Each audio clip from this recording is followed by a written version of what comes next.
안녕하세요. 한재호 교수입니다. 지식재산론 제2강 지식재산권이란 무엇인지에 대해서 공부하도록 하겠습니다. 지식재산권은 산업재산권, 저작권, 신지식재산권으로 나눠집니다.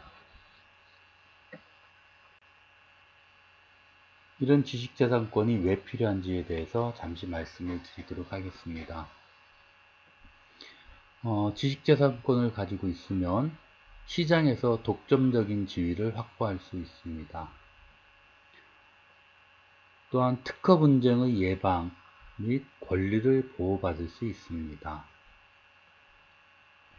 그리고 R&D, 즉 연구개발, Research and Development, 그래서 연구개발, R, 연구, D, 개발, 투자비 회수 및 향후 추가 기술 개발의 원천이 될 수 있습니다.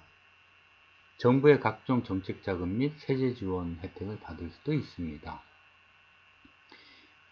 이렇게 좋은 권리가 지식재산권이라고 볼 수 있습니다.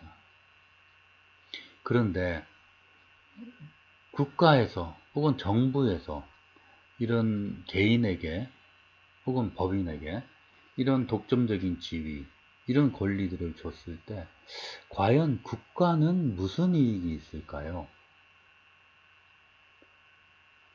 우선 여기에 대한 정답을 여러분들이 레포트로 제출하시면 됩니다. 정답이 아니어도 상관이 없습니다. 여러분들이 나름대로 조사해 보시고 특허나 지식재산권에 대해서 배타적인 독점적인 권리를 개인한테 줄 때 국가는 무슨 이득이 있을까에 대해서 여러분 나름 조사를 해 보셔서 제2강에 대한 레포트로 제출해 주시면 되겠습니다.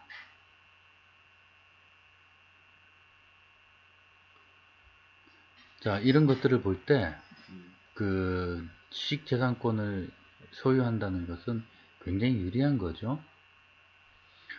독점적인 지위라는 것은 나만이 그러한 영업을 할 수 있다, 그러한 업을 할 수 있다 라는 거죠. 혹은 그러한 물건을 만들 수 있다.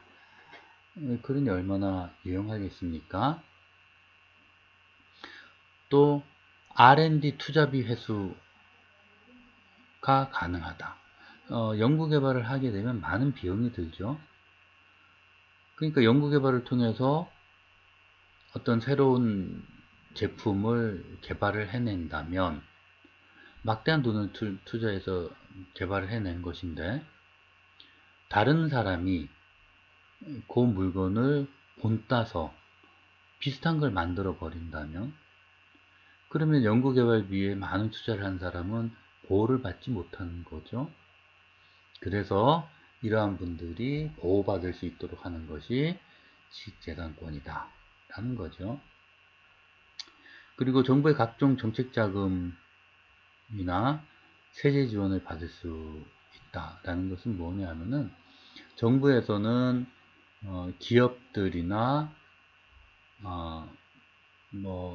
상공인들 위해서 많은 정부에서 지원을 해주고 있습니다.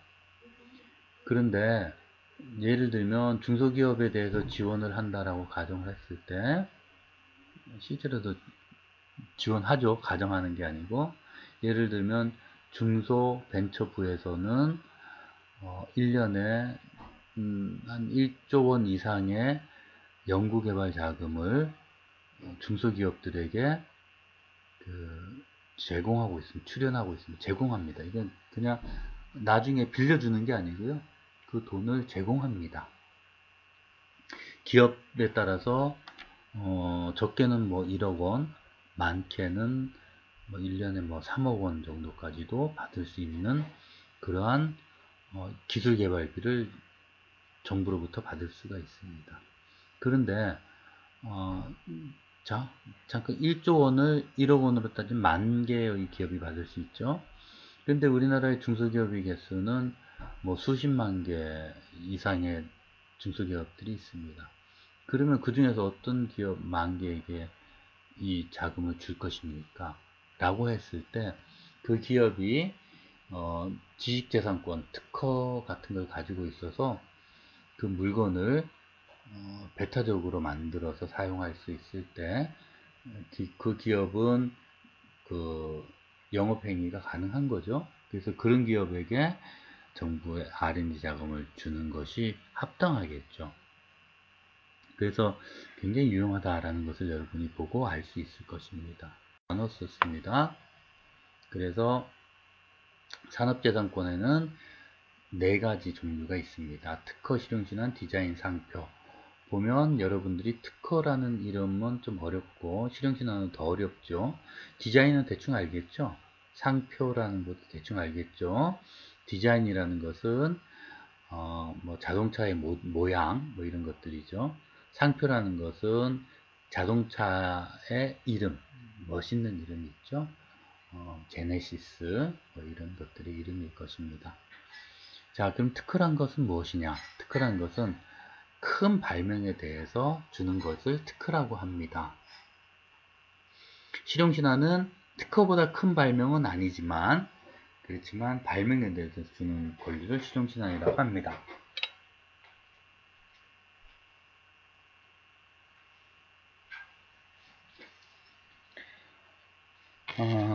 특허의 정의를 살펴보면 자연법칙을 이용한 기술적 사상의 창작으로서 고도한 것, 이것을 특허로 정의하고 있습니다. 이 용어는 우리나라 특허법에 정의되어 있는 용어입니다. 여기서 보면 자연법칙을 이용하였다 라는 것이 특징이고요. 그리고 기술 사상의 창작이다 라는 것과 발명 수준이 고도하다 라는 이러한 특징들을 가지고 있습니다. 즉 특허를 내는 것은 자연법칙을 이용해야 됩니다. 예를 들면 어떤 연구자가 이 약을 먹으면 평생 늙어 죽지 않는 약이다 라고 특허를 출원했다고 했을 때 그것을 특허를 줄 수 있습니까? 라는 문제입니다. 특허를 줄 수 없죠. 왜냐하면은 늙어 죽지 않는 사람은 없으니까요. 그게 자연법칙이니까요. 두 번째, 기술적 사상 창작으로서 기술적 사상의 창작이다. 기술적 사상이란 말이 좀 어려운데 사상이라는 우리말을 영어로 바꾸면 아이디어라고 합니다. 기술적인 아이디어. 이 기술적 아이디어의 창작입니다. 창작이라는 것은 새롭게 만들어진 거죠.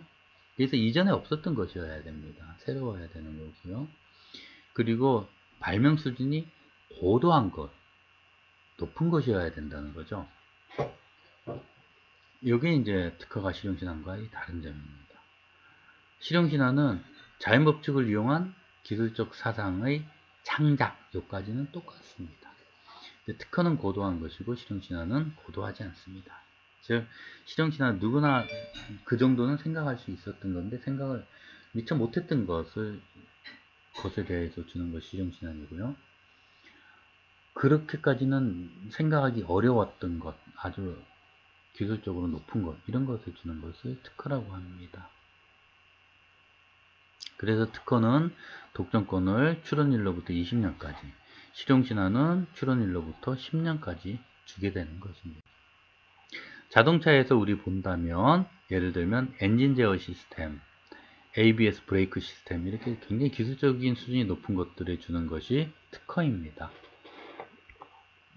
다음에 자동차의 백밀러, 뭐 컵홀더, 뭐 이런 것들, 사소한 것들, 소소한 것들, 주변 계량 기술 등에 주는 것을 실용신안이라고 합니다.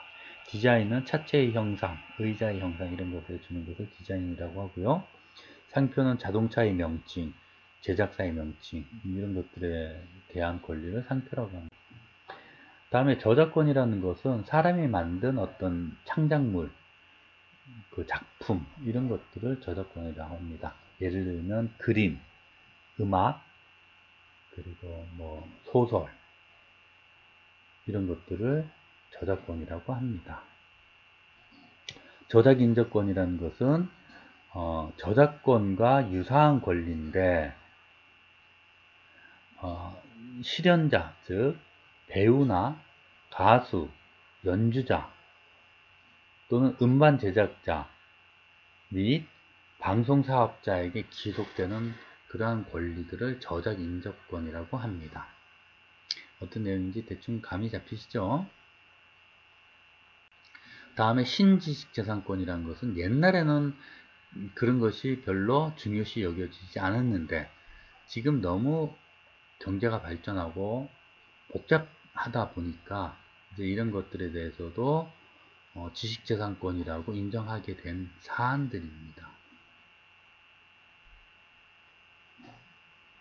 반도체 설계나 생명공학, 컴퓨터 프로그램, 데이터베이스, 프랜차이징, 캐릭터 이런 것들에 대해서 주는 권리를 신지식재산권이라고 합니다.